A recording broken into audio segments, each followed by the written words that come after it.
Good morning, Bucknutters. It is Thursday, July 22nd, 2021. I am Dan Rubin. This is the Bucknuts Morning Five and Change.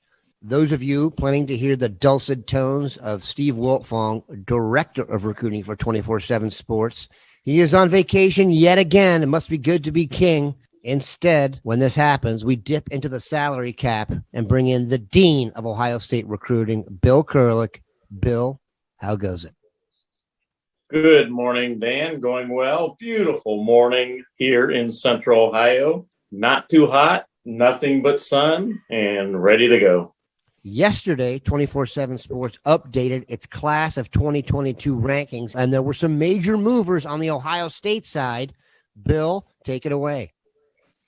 Well, there was a couple big ones that got bumps, and one of them I did a story on, Kyon Graves. He was pretty excited about that bump.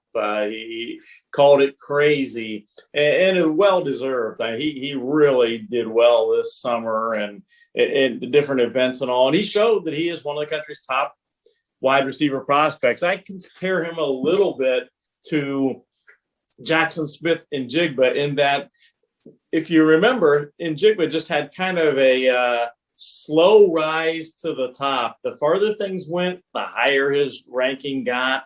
And he proved once he got to Ohio State that he was for real. You know, he played significant snaps for Ohio State as a true freshman. And when you're in the Ohio State wide receivers room, that's not easy to do.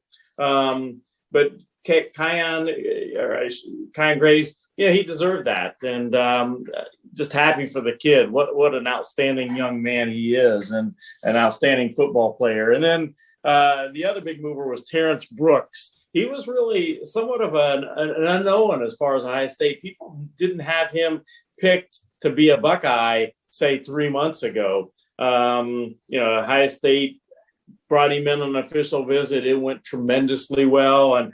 And Ohio State recruited him as a defensive back. He's a kid that could play while he is thought of as a corner first. He could play outside corner. He could play inside corner. He could play nickel. He could play safety. That's why I just call him a defensive back and an outstanding defensive back at that. A well-deserved bump for him. And moving to one other player I'd like to highlight is linebacker Gabe Powers from Marysville. He didn't get a bump. In fact, he went the other way. And, you can say what you want, but I can tell you for sure that Gabe Powers is a great football player. He did extremely well this summer at various events. He's worked really hard, worked with Butch Reynolds. He's now at a sub 4.5 40. He has a 38-inch vertical jump. He's bigger and stronger and faster than ever. He's a kid that I don't care what the rankings say. He is a football player, and he is going to be an outstanding linebacker for Ohio State. He's without question, in my mind, one of the country's top linebackers. And, he and C.J. Hicks, in my mind, you can have 1A, 1B in the state of Ohio, however you want to do it. They are both great football players. And Al Washington has two of the country's elite linebackers headed to Ohio State in Powers and C.J. Hicks. And they're going to be fun to watch for the next 3 or 4 years for the Buckeyes. I don't particularly agree with the rationale, but I think the thought is maybe he's a tweener between outside linebacker and defensive end, and growing has actually pushed him closer to defensive end. Once again, as Bill said, all that matters is the Ohio State staff is ecstatic to get Gabe Powers in the fold. Other guys I expected to be in the fold by now, Bill, guys who have had their crystal ball ruled by you and Steve Wiltfong, who is, as we said, sunning himself on some Caribbean shore. I want to know about Chris McClellan. I want to know about Kam Dewberry, and I want to know about Zion Branch. What's the latest? Well, I as you mentioned, crystal ball, 3 of them. In the case of Branch, I crystal balled him to Ohio State early. In fact, he wasn't even done with his official visit to Ohio State when I crystal balled him to the Buckeyes, and I still feel very good about that pick. You know, he is taking visits still. He is waiting things out. But in the end, yeah, I really, really like Ohio State's chances of landing Branch. And, you know, he is, I believe, ranked as the number 4 safety in the country. But in my opinion, there is really not much of any safety in the country better than Branch. He's a great prospect, and he's a guy, an absolute top of the board Ohio State target, and someone that Buckeye fans, I really believe, are going to see become a great safety for Ohio State. Like I said, I feel just as good now about that crystal ball as when I made it before. Kam Dewberry, I continue to feel good about that one as well. As far as committing, now holding on to him, providing commits, that's another story, because Texas A&M has him as someone high on their board as well, and there's confidence on their end of things, I'm told, that even if he commits to Ohio State, that they're going to be able to, in the end, get him. You know, we'll see what happens on that. Again, he likes Ohio State a lot, and I feel good that actually he's going to commit to Ohio State. And the other one is Chris McClellan, defensive lineman out of Oklahoma.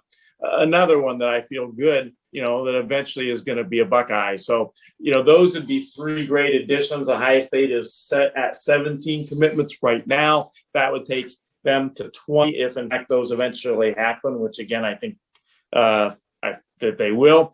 But, you know, that would take the 20 commitments. And again, they're exactly where they need to be as far as this recruiting. They just have to finish things off with one more off lineman, at least, maybe 2. Dewberry would be a guy if they want. And then they got to get commitments on the defensive line, and certainly they're in a good position there as well. Getting back to Zion Branch for a second, you know, we've discussed here about the wide receiver haul they've had. We've discussed the addition of JT Tuimoloau and Jack Sawyer, Mike Hall in one class.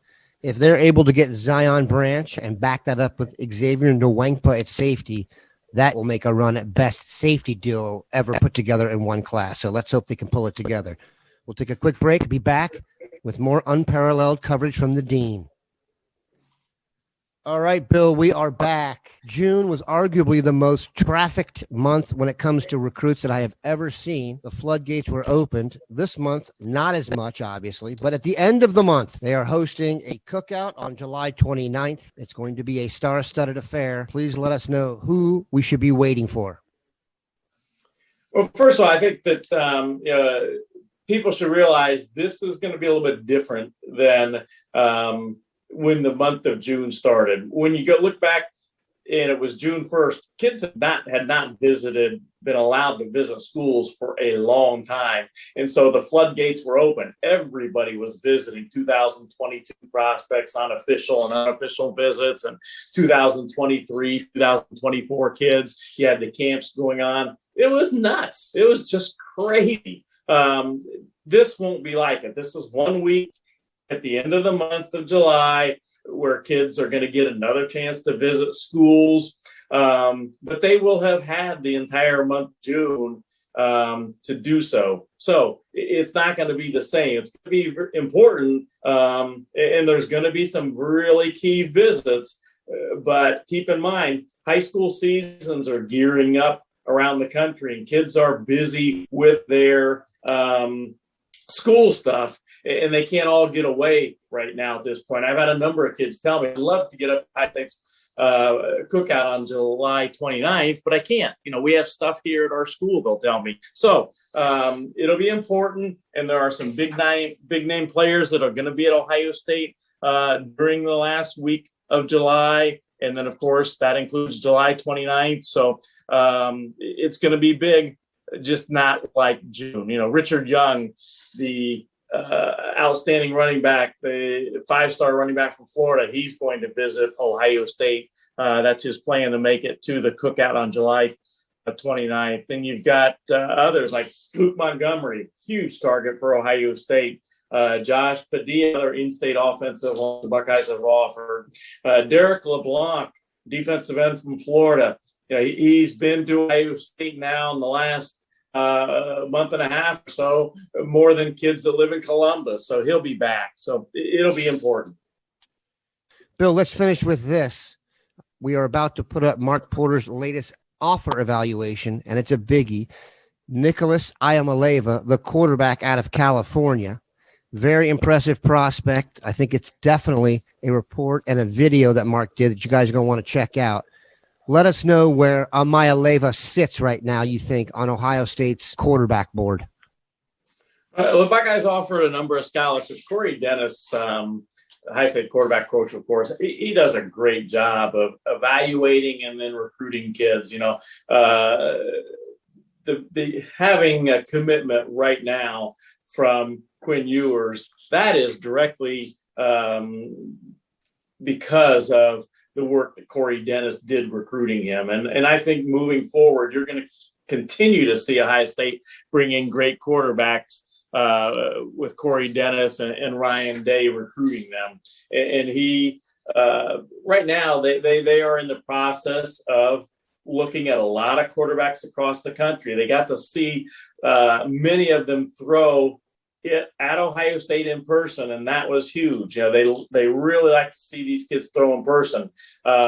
Nico, as he goes by, is one of them that they saw, and I think I was at all those camps and watching too. He was the most impressive quarterback I saw at any of the Ohio State camps. He's very thin right now. He's 6'5", listed at 195 pounds. I'm not sure he's quite that much, but he might be. But he's thin. He's going to fill out, and he's going to be a great college quarterback. He's definitely interested in Ohio State. Way too early to say where the Buckeyes stand exactly with him, other than the fact that the mutual interest is strong. I consider him to be the very top of the board guy right now for Ohio State when it comes to 2023 quarterbacks. And he is going to get back out to Ohio State. It won't be this month, but he is going to get back out to Ohio State, and we'll see where things go. But certainly I was impressed with Nico, and not only